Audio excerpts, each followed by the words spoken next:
предлог на закон со кој што предложивме стапката, повластената стапка на ДДВ за храна да продолжи да важи и да биде од 5% на 0%, додека данокот на додадена вредност за течните горива да продолжи, односно да биде од 18 на 5%, а не на 10%, како што тоа беше уредено во оние така наречени антикризни мерки кои што беа донесени од владата. На 11 март собранието донесе одлука со важност од 12 март за антикризни мерки кои што завршија на 31 мај. За 7 дена, колку што не важат тие антикризни мерки, оваа политика на непродолжување на антикризните мерки го чини секој македонски граѓанин по 3000 денари. Ние во текот на денот во Сабајлето излезе едно соопштение од Државниот завод за статистика каде што за месец мај инфлацијата е 11,9%. Не 10,5%, туку 11,9% се накачиле трошоците за живот за една година. Трошоците за живот само за еден месец се покачиле за 2%, а цените на мало за 1,5% и тоа во мај кога имаше антикризни мерки.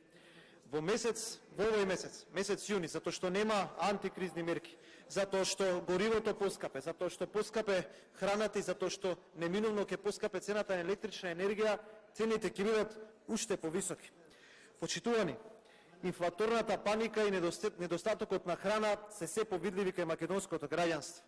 Платата која што во моментов е 20.000 денари вреди исто колку што плата пред една година вредела 10.000 денари, односно пред една година, пред 12 месеци, со 10.000 денари сте можеле да купите артикли кои што во моментов можете да ги купите со 20.000 денари. Ги напоменам само неколку од цените. Ако маслото чинело 60 денари, сега чини 160 денари. Ако шекерот чинел 35, сега чини 60. Лебот од 20 на 60 денари. Брашното од 35 на 60 денари. Сирењето од 283 на 355 денари. Млекото од 52 на 65 денари. Оризот од 45 на 60 денари. Кашкавалот од 330 на 435 денари. Во ребалансот на буџетот, по основ на приходи на данок на додадена вредност, имате проектирано дека ќе соберете повеќе 190 милиони денари од првичните проекции. Едноставно не е во ред, пак ја кажам, да собирате повеќе приходи, да ја правите државата побогата, кога народот почнува да трпи за леп. Видов еден прилог во еден национален медиум, каде што го прашуваат еден постар господин како се справувате со поскапувањето на цените, господинот вели ке почнеме да скокаме оброци. Ако јадевме 2 пати дневно, сега ќе јадеме само еднаш.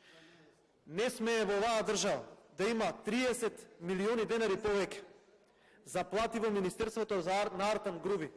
Не смее во оваа држава да има милиони евра повеќе во ставките 421 за комунални услуги, за грејење, комуникација и транспорт.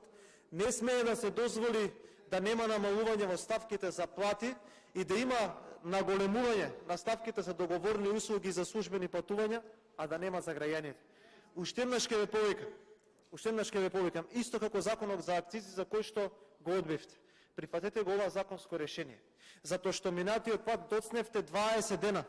Граѓаните 20 дена плаќаа поскапи цени во малопродажбата и во маркетите.